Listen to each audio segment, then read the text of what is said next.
Salam, xoş gördük hər birinizi. Biz baxırıq bu videomuzda molekulyar kinetik nəzəriyyənin əsasları, ideal qaz qanunları, test izahlarını. Birinci bölməmiz nisbi atom və ya molekul kütləsi, maddə miqdarı. A variantı birinci sual. Aşağıdakı fiziki kəmiyyətlərdən hansının vahidi beynəlxalq sistemdə əsas vahiddir? Maddə miqdarı molun vahidi BC-də əsas vahidlərdən biridir. Düzgün cavab D bəndi. İkinci sual, molekulyar kütlənin vahidi hansıdır? Molekulyar kütlənin vahidi B variantı kiloqram bölünsün moldur. Yəni, nü bərabərdir kiçik M böl böyük M-dən. Əgər biz böyük M-i tapsaq, kiçik M bölünsün nü, yəni kiloqram böl mol alarıq. Düzgün cavab ikinci sualda B bəndi.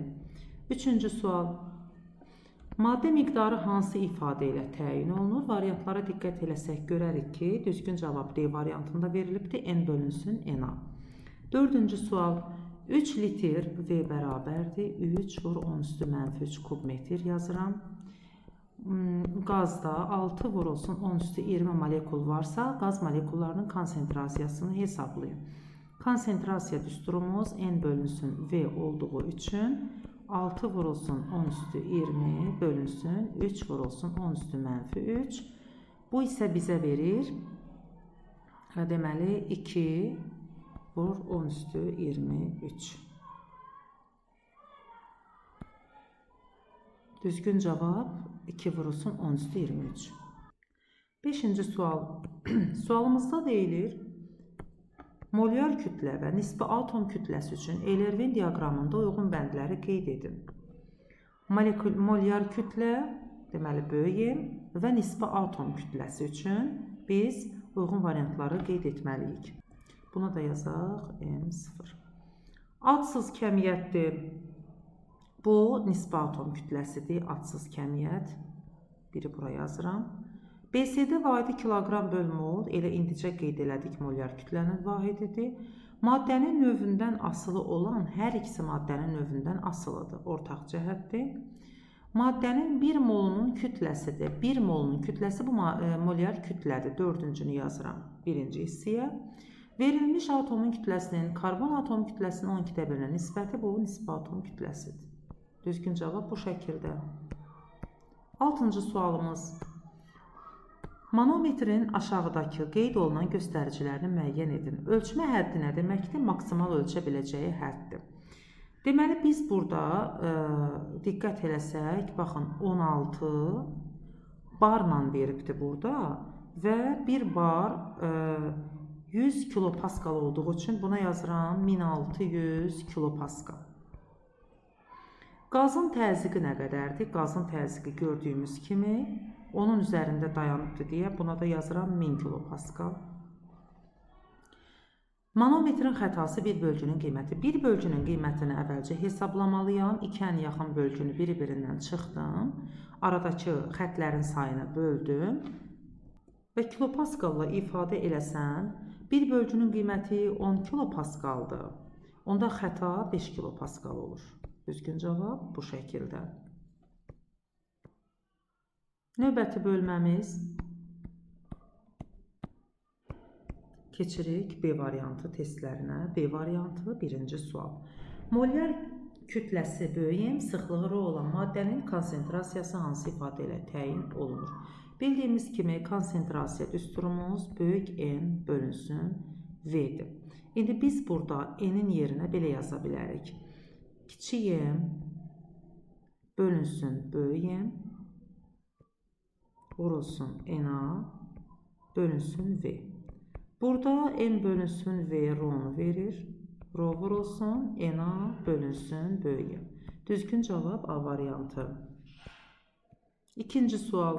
Sualda deyilir, 5 mol metan qazının nü bərabərdir 5 mol, kütləsini hesablayın, böyük M veribdir 16, bildiyimiz kimi kiçik M düsturu, kiçik M bərabərdir nü vur M-dən alırıq 80 qram. Düzgün cavab B bəndi. Üçüncü sual, verilmiş qazın maddə miqdarı 20% artarsa, nü 1 bərabərdir nüdürsə, nü 2 bərabərdir 20% artmaq 3 dəfə artmaqdır. Onun kütləsi necə dəyişir? Təbii ki, kütlədə 3 dəfə artar. Çünki buradan da baxırıq ki, maddə miqdarı ilə kütlə bir-biri ilə düz mütənasib asılıdır. Ona görə düzgün cavab olmalıdır Y variantı. Dördüncü sual. kütləsi M bərabərdir 16 qram, 16 vur 10 üstü -3 olan metan qazında nə qədər karbon atomu var? Yəni böyük N soruşur. Böyük N bərabərdir kiçik N böl böyük N vurulsun NA-ya. Yazıram buradan 16 vur 10 üstü -3 bölünsün. Böyük M də görürəm 16 vur 10 üstü -3'dür. Vurulsun 6 vur 10 üstü 23. Düzgün cavab D variantı 4-cü sualda. Növbəti sualımız 5-ci sual. Sualda deyilir 90 mol oksigen qazı nü bərabərdir 90 hansı həcmi tutur? R'nu veribdir, böyük M veribdir, V'ni soruşur. V sual. Deməli biz bilirik ki V bərabərdir M bölünsün R'dur. Deməli mən əvvəlcə M'i tapa bilərəm. M'i necə taparam? Nü vurulsun böyük M-dən. O da bərabərdir 90 vurulsun, yazıram buna 32 vur 10 üstü -3. Böyük M-i bu şəkildə yazdım. İndi bunu belə saxlayın və V'nin düsturunda nəzərə alın. 9 vur 32 vurulsun 10 üstü -2 biraz da dəyişiklik elədim. Bölünsün Rho. Rho nədir? 144 vur 10 üstü -2. 10 üstü -2'lər gedir. Və buradan alırıq ki hesablamamızın cavabı olur 2 kub metr. Düzgün cavab 5-ci sualda olmalıdır. A variantı. 6-cı sual. 1.8 vur 10 üstü 23 sayda molekuldan N bərabərdir. Bunu yazıram 18 vur 10 üstü 22. Molekuldan ibarət olan etan qazının kütləsini hesablayın.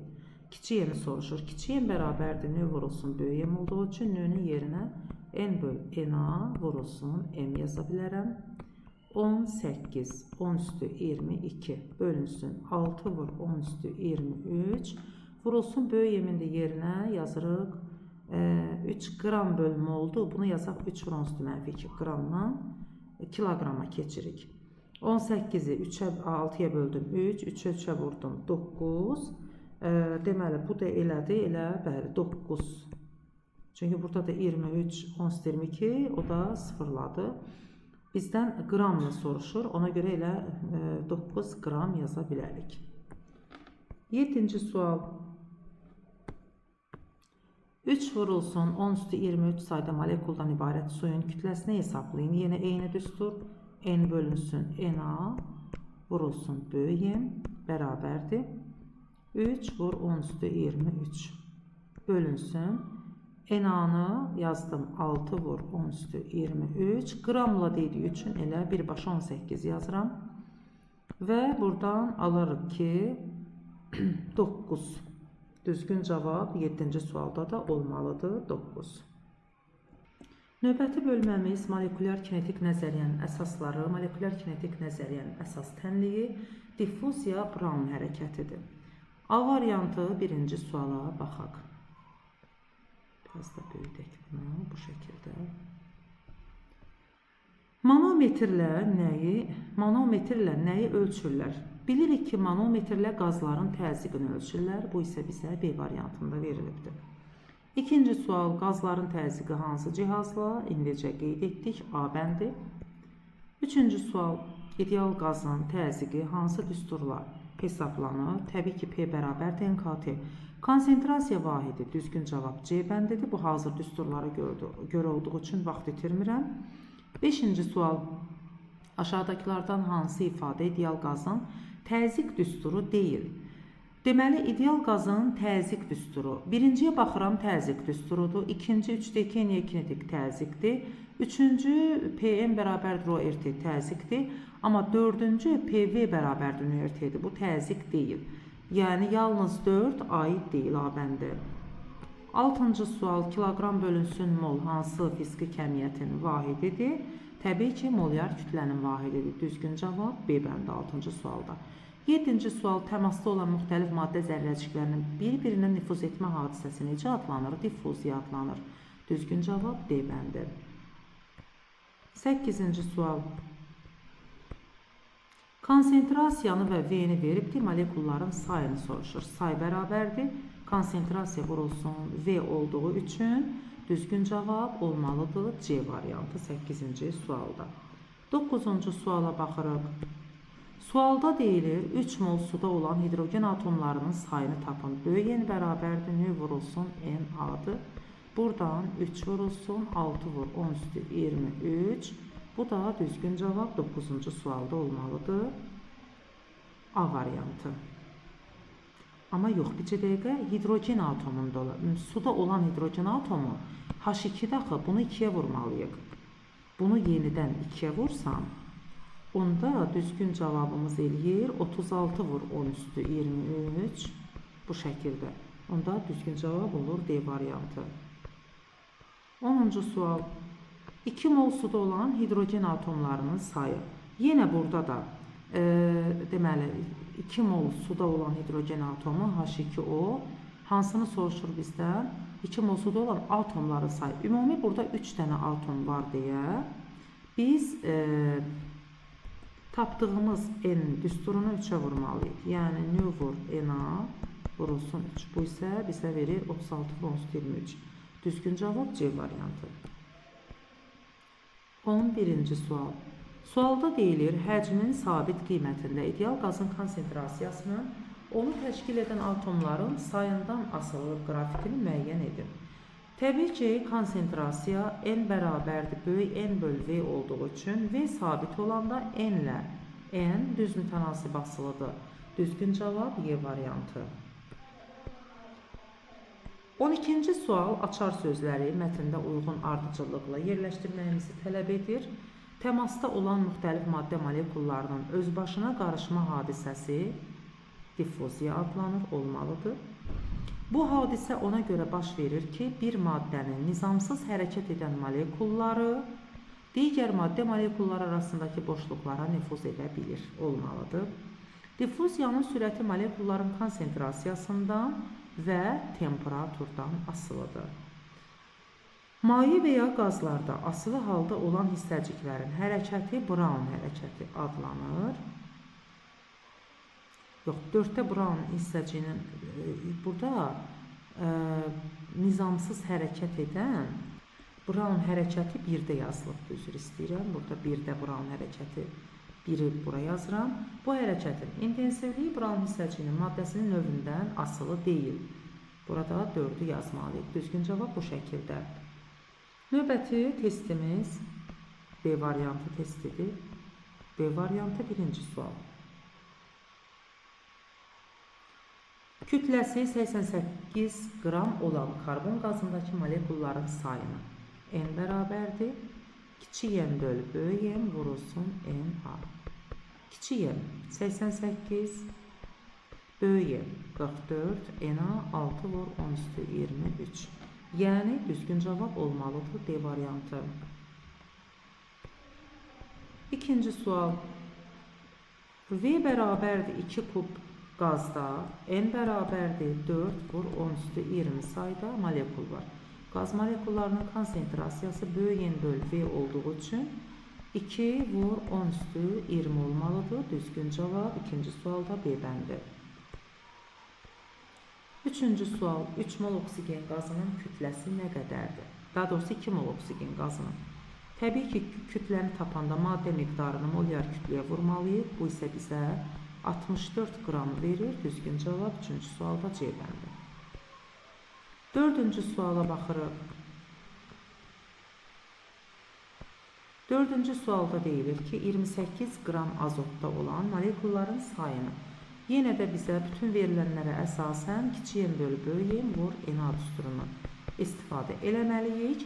28 bölünsün 28 vur 10 üstü -3. Bu elədi 10 üstü 3. n-a da elədi 6 vur 10 üstü 23.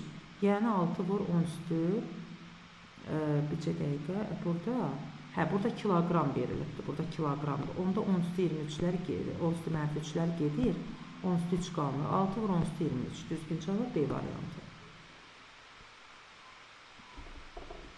Bir dəqiqə burada azot atomunda olan molekulların sayını deyir. Daha doğrusu atomlar, molekul yox, atomların sayı. Onda biz 6 vur 10 üstü 23'ü 2'ye vurmalıyıq. Vurulsun 2. Bu isə 12 vur 10 üstü 23. Düzgün cavab A bəndə olmalıdır. 5.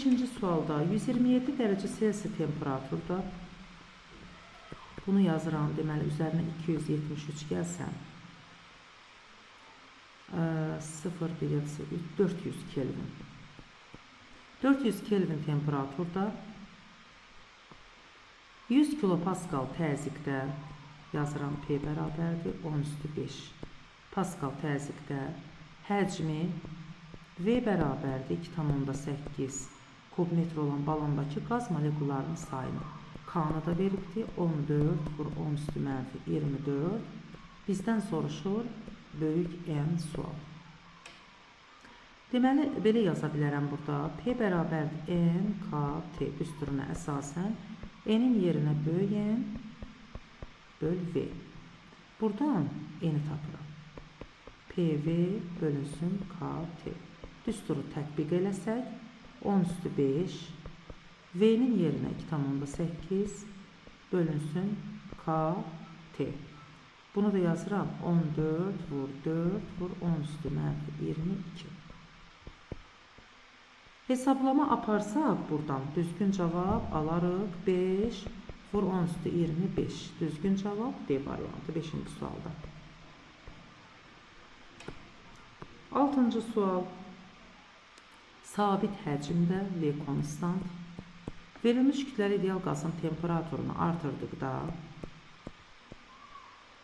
qaz molekullarının konsentrasiyası və təzyiqi necə dəyişir? V konstantdırsa biz deyirik ki, konsentrasiya dəyişməz olmalıdır və izoxor prosesdə isə temperaturla təzyiq düz asılı olduğu üçün temperatur artırsa təzyiq də artar. Düzgün cavab 6-cı sualda olmalıdır, D variantı. Növbəti sualımız 7-ci sual. Aşağıdakı ifadələrdən hansı və ya hansıları doğrudur? Burada diqqət yetiririk. Deməli, birdə deyir ki, mütləq 0 elə temperaturdur ki, bu temperaturda molekullar irəliləmə hərəkəti kəsilir. Bu düzdür.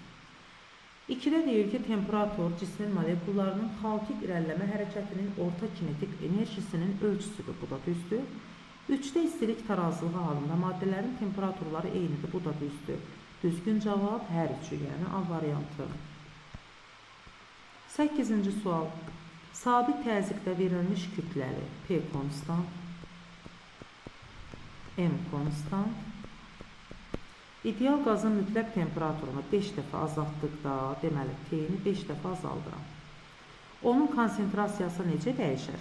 Mən baxıram ki, temperatur 5 dəfə azalanda izobar proses olduğu üçün həcm də 5 dəfə azalır. Onda konsentrasiya 5 dəfə artmalıdır. Düzgün cavab A bəndi. 9-cu sual. Brown hərəkəti üçün aşağıdakı ifadələrdən hansı və ya hansıları doğrudur? Mühitin temperaturu artdıqda Brown hərəkəti intensivləşir. Doğrudur.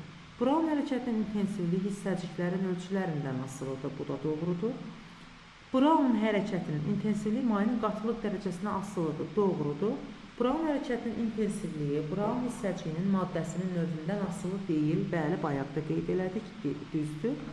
5-ci, Brown hərəkətinin izahını ilk dəfə molekulyar kinetik nəzəriyyənin əsasında Einstein vermişdi. Bu da doğrudur. Düzgün cavab olmalıdır. 9-cu sualda Y bəndi.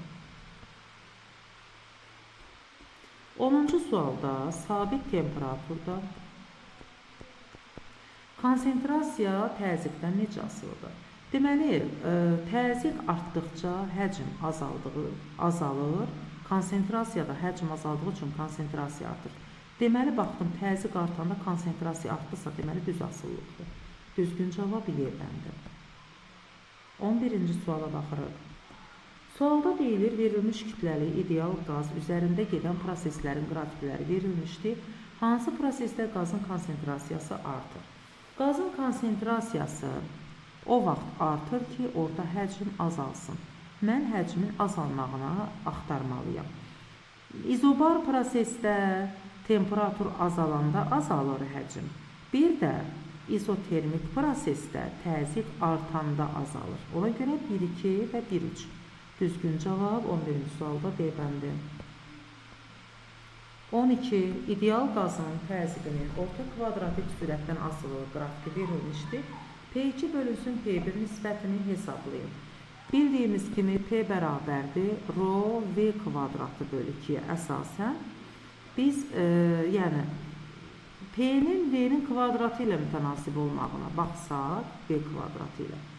Onda yazaram ki P 2-yə uyğun gələn 9-dursa, P 1-ə uyğun gələn 1-dir.